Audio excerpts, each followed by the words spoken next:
We welcome you once again into Solution Hour. We bless the name of the Lord for how He has been visiting us every time we have this program. I'm so excited and I'm so happy that you have been watching this program regularly. I pray that the God of solution will meet you at the very point of your need. Before we pray, let's read this passage of the Bible together. In Luke chapter 23, verses 42 and 43. I want to read from the New American Standard Version. And he was saying, Jesus, remember me when you come into your kingdom. Verse 43, sorry. And he said to him, truly I say to you, today you shall be with me in paradise. Let's pray. Heavenly Father, we thank you because of the hour of solution. We thank you for your power. We thank you for your grace. We thank you for your truth. Thank you, Father, because you are always there for us at the very point of our needs. Father, we have come again today, trusting in you and believing in you, that the hour of solution has come, and we believe that you will meet us at the very point of our need. Almighty God, we pray that you speak to us again today, that your blessings will be our portion. Blessed be your name, because we know you have answered. In Jesus' name we pray. Amen and amen. We bless the name of the Lord as we welcome you to the month of May. You remember that the theme for us at this month of May is our month of remembrance. If we look at the passage we read before we pray, this man was saying, that is talking about a conversation. You have the word, and he was saying. By the time you look at verse 43, and he said, that confirms a confirmation. So we have this man conversing with Jesus, a communication with Jesus. And this passage was depicting the way forward for this man and the revelation of what Jesus is going to do. This man was moving from the dark hour to the hour of light. You remember, anywhere there is conversation between the Almighty God and man, there is always a way forward. You remember the story of Solomon? In 1 Kings chapter 3, verse 5, when God was asking him, what do you want me to do for you? And Solomon said, give me wisdom to be able to know how to go in and out with the people that you are giving unto me. It was like a conversation between the Almighty God and man. Again in 2 Kings chapter 2, verse 9, you see the conversation between Elijah and Elisha. When Elijah was to be taken away, there was a conversation. Oh, stay here. He said, no, I won't stay. Then he moved to another place. And then he followed him. Then finally Elijah asked Elisha, what do you want me to do for you? And Elisha said, a double portion of your power be bestowed upon me. That was a conversation. And we are told by the counsel of Isaiah, Isaiah told us very clearly in Isaiah chapter 55 verse 6, saying, seek the Lord, look for the Lord, while he may be found, and call upon him while he is near. That's telling us an advice that conversation normally comes between man and God. Seize the opportunity. In the passage that we are looking at today, there is a word that I want us to remember. Go back to that Luke chapter 23, verse 42. And he was saying, Jesus, remember me. So the topic of my message today is the word, remember me. Remember me, as we have seen in this passage of the Bible, is talking about a man in his darkest hour. And this man saw the situation where he was. And he told Jesus, remember me. What a great faith this man demonstrated. Because as at this time, there was no other hope for this man. There was no way of escape for him. But this single word depicts faith. Remember me. And this man was telling us and giving us an example that as we pray today, Lord, remember me. This is to build our faith. Faith to pass from darkness into a marvelous light. Faith to pass from death to life. Faith to pass from satanic oppression to God's marvelous, marvelous information. If we go back to that passage in Luke chapter 23, verse 42, and he was saying, Jesus, remember me when you come into your kingdom.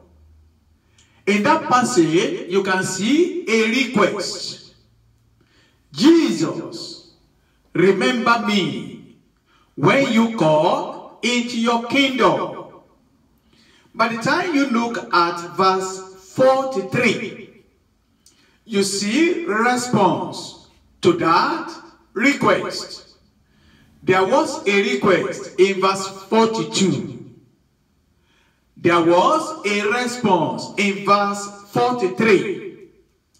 In verse 43 said, to him, truly I say to you, today you shall be with me in paradise. Two things are coming up there. First, the request. Second, the response.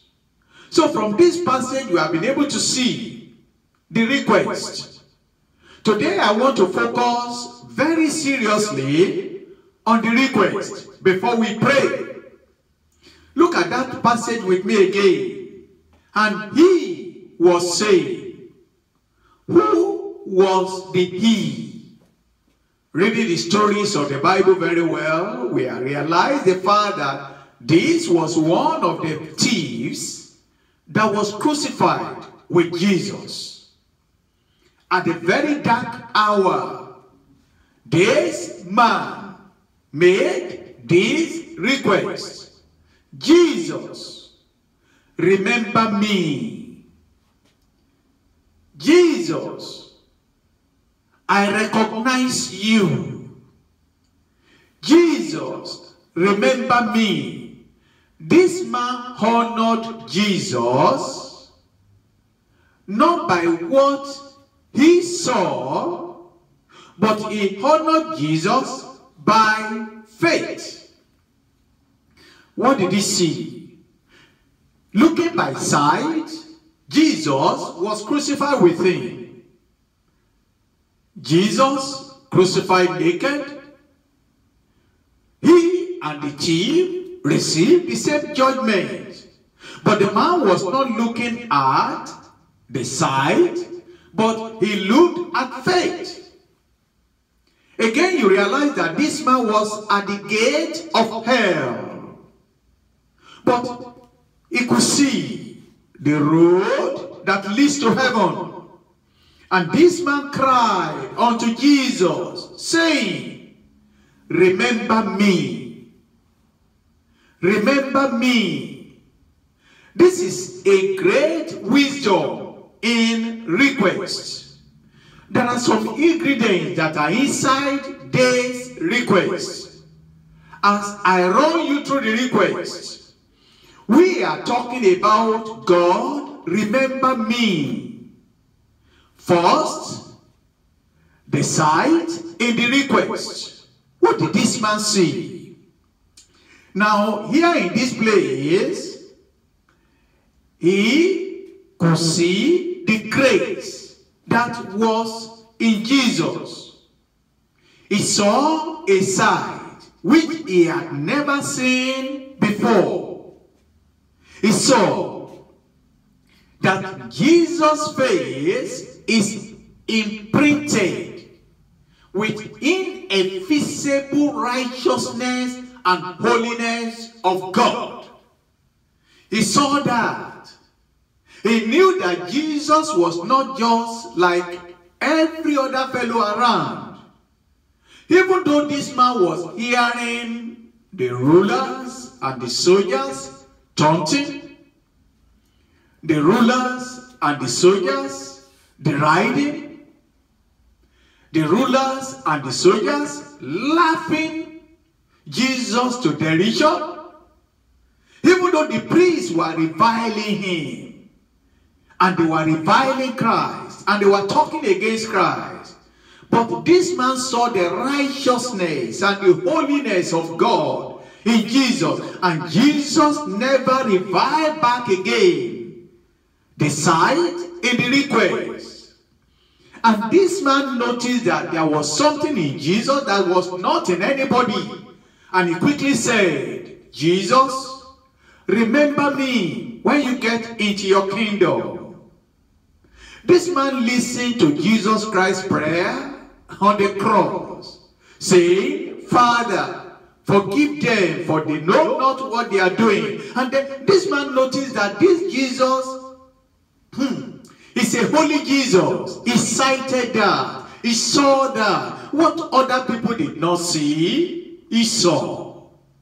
So when you are talking about remember me, it's not a matter and a prayer that you are looking at what other people are saying. There are people that are in the church. What are they saying in the church? The pastor. What are they saying in the church? The choir. What are they saying in the church? The dressing. What are they saying in the church? The organization of the church. But they didn't see Jesus. The ineffaceable holiness of Jesus. They didn't see that. They couldn't see that. So they are not coming around there to say, remember me. They forgot that. They can't see that. But this man cited that and said, hey, remember me when you get into your kingdom. If you want God to remember you, you need to see what other people did not see. Remember me. Other people are confused and they are just going around in the church. He cited what the other people did not see. Remember me. I can see you that you are the King of Kings and the Lord of Lords. Remember me. I can see that all power in heaven and on earth belongs to you. Remember me.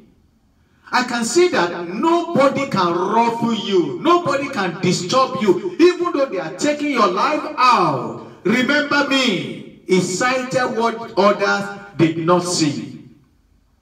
Let's look at another thing in the request. The singularity of that request.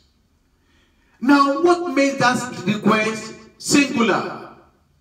He said, remember me. If you read the story of the Bible very well, no other person in the crucifixion arena ever prayed that prayer. None of them ever asked God, remember me. All of them are busy looking at the situations around, but he singularized himself. And then he said, remember me. Let me tell you, brethren, the Bible made us to understand that the redeemed are always a small minority. It's not the multitude. You get to some assemblies, they are very large. It doesn't mark the spirituality or the answers to prayer in that assembly. No, not at all. It marks the fact that the minor people, the minority, the righteous people are singularized. They are little, small minority in the world population. Remember me. Do you remember the case of Samson? When all the Philistines gathered together against him, and he was alone, and he said, and prayed this prayer, similar to what this man prayed. Oh God, remember me for these ones. Let my power return unto me. And the Bible recorded that the people that Samson killed in that place were more than the people that he killed in his lifetime. Because he prayed this prayer, remember me. Let's look at the prayer in Judges chapter 16 verse 28. The Bible said, then Samson called to the Lord God and said, oh Lord God, please remember me. That's it. And that's the prayer we want to pray today. Oh Lord God, remember me. The decision for you to move from one level to another level is a personal decision. It's a decision that you need to take. You need to remember what Jesus Christ said, that for the gate is small and the way is narrow, that leads to life, that leads to righteousness, that leads to what can give you a blessing. He said, therefore, and there are few people that walk on that road. So be among the few, be singular. Number one is sight. There is a sight in the request. Number two, there is a singularity in the request. Then number three, there is the sureness in the request. There is a sight in the request. There is a singularity in the request. There is the sureness in the request. He said, remember me when you get or you come into your kingdom. He didn't say, remember me if you come into your kingdom. When? That's surely. He knew that Christ is coming to the kingdom. That's a great faith. And he knew that God himself, he is going to remember. He will never change. Was that not the same way Nehemiah prayed? When he told God, oh God, remember all the good that I've done. Remember me. Nehemiah prayed that prayer. In Nehemiah chapter 13 verse 14, they said, oh Lord, remember me for this. Oh God, do not blot out my loyal deeds unto you. Remember me, O God, which I have performed for the house of my God and for his service. Remember me, O God. They were very sure of God. Remember me when you come into your kingdom. Precise, surety. And if we are going to pray this prayer, God, remember me. Number one, you must sight what others don't see. Number two, you must be singular. Just singularize yourself out. Then number three, you must be sure. You are sure. This man was very sure when you come into your kingdom. Remember me. Then number four, there is the steward. there is stewardship in the request. This man was asking him, there was a small window. This is between me and death. There's no way I could escape this death. I'm not going to pray for the temporal things that are here. This was an obstacle on his way. This was a thing that can cause him to just be forever gone and forever die. He seized the opportunity at that time. He saw the window of grace. And then he tapped into it. Because opportunity passes quickly. It's either you use the opportunity you have or you lose it. Habakkuk prayed that God will remember mercy in judgment. Even though we are having all these kind of problems all over in the world, we are having this calamity in the world, the calamity will soon be gone by the grace of God. Then let's remember that we have to remember the stewardship in the request. Now look at it. There is a sight in the request. This man sighted what others did not see. There is singularity in the request. There is sureness in the request. There is stewardship in the request. You see that the Habakkuk prayed. He said, oh Lord, I heard your report about you and I fear. Oh Lord, revive your words. In the midst of the years, make it known. He wrought. Remember mercy. God of heaven, remember when things are difficult and hard and troublesome, oh God, remember. Then number 5, there is need for us to remember the Savior in the request. First, we see the sight in the request. Number 2, we see the singularity in the request. Number 3, we see the sureness in the request. Number 4, we see the stewardship in the request. Then number 5, we can now see the Savior in the request. Now here you see this man, a thief who was about to pass away. He saw the right person. He came to Jesus. He was not talking to the soldiers and the people that are around there. Remember me, they can do nothing. Woe unto that man that put his trust in another man. Man cannot help you. Man cannot assist you. This man came to the right person. He sought Jesus for deliverance. Remember me. Oh God, remember me. This is a very special request which he made. And then he now came unto Jesus and asked Jesus, remember me. He came to the right person. There are people that are going around looking unto man, seeking unto man, seeking help in man, putting their faith and their confidence in man. Man will fail. Whosoever he is, man is man.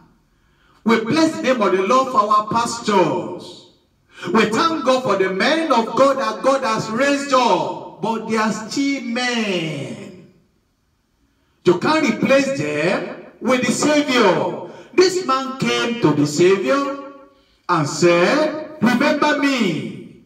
The only person that can remember you, the only person that cannot forget you, is the Savior. And Jesus made us to understand very clearly. In John chapter 6 verse 37, he said, all that the Father gives me will come to me. And the one who comes to me, I will certainly not cast out. That's John chapter 6 verse 37. Anyone that comes to me and says, remember me, I will not cast them out. Anyone that calls upon me, I will not cast them out. Look at it, brethren. As you go all through this month of May, look at this. Take this prayer, everyday prayer. remember me. Decide in the request. You see nobody than Jesus. The singularity in the request. If no other person is even seeking God, you decide to make up your mind to seek the Lord. There's no general salvation. Remember me, O God. Look at the sureness in this request. Very, very sure that what God has said, what God promised to do, he will surely do it. The sureness in the request. And again, when you get into your kingdom, remember me. Look at the stewardship in the request. The stewardship is very, very clear. He sees the opportunity that he had. And then he walked upon the opportunity. Remember me. And then you see a Savior in the request. Because if you don't have your focus on the Savior, and you are looking at men, and you are looking at people, you are bound to fail. Remember me. As we are going to pray now, we want to seek the face of the Lord. All the prayers we want to pray today is that, oh God, remember me. No matter what I'm facing, remember me. I've looked at the sight in the world. I've seen that I'm the only one facing this situation. Nobody is facing it with me. I've seen the assuredness in your word, the surety that I have. Remember me. The stewardship, I have to take this opportunity of. Remember me. There is a Savior that's going to help me out. Remember me. This is your time. By the grace of God, next week, we continue to look at the response. When we cry unto God, oh God, remember me, he remembers you. And let's call upon God now, asking the Lord, oh God of heaven, remember me. I want you to pray. Tell the Lord, in this month of May, remember me. Remember my children. Remember my husband. Remember my family. Remember the situation where I am. Remember me, O God. You are the only Savior. Remember me. I've been living in sin. I come unto you, O God. Forgive me my sins. Remember me, O God. Father, remember me. Men will forget you. Men cannot help you. Remember me, O God. Single yourself out. See what other people are not seeing. Be assured of the God that you are calling upon. Seize the opportunity that God has given unto you and see the Savior. Remember me. Remember me, O God. No matter what is this problem, no matter what you are facing, God will remember you. In Jesus' name we pray. Almighty God, the Father that never forgets his children, loving and caring God. This chief on the cross prayed, remember me. And you remembered him. Oh Lord God, I come unto you today, seeking your face, demanding your help. Almighty God, I'm praying that in the mighty name of Jesus Christ, that you will remember all these people that are coming unto you. There are those that are living in sin, and they need to turn away from their sins. Oh God, remember them. There are those that are sick, and they want to be free from sickness. Oh Lord, remember them. There are people that are facing real challenge in life, and they are looking up unto you. Oh God, remember them. There are those that are married and they have no child. Oh God, remember them. There are people that are financially be in trouble from debt to debt. Oh God, remember them. There are people that are out there, no future, no hope, no life, no success. Oh God, remember them. There are people that are facing all kinds of issues and problems and challenges. Oh God, remember them. Father, I pray this month, you will visit your people, you will have mercy on them, and you will remember them. Jehovah, set them free. Let your name alone be glorified. Blessed be your name, because we believe that you have answered our prayers. In Jesus' name we pray. Amen. Thank you. God bless you. I will be happy to have you on our Facebook. And please share this message with all your friends and all your contacts. Till next week you can't even miss it, because we are going to have the response of this request from Jesus. God bless you. Have a blessed day. Bye.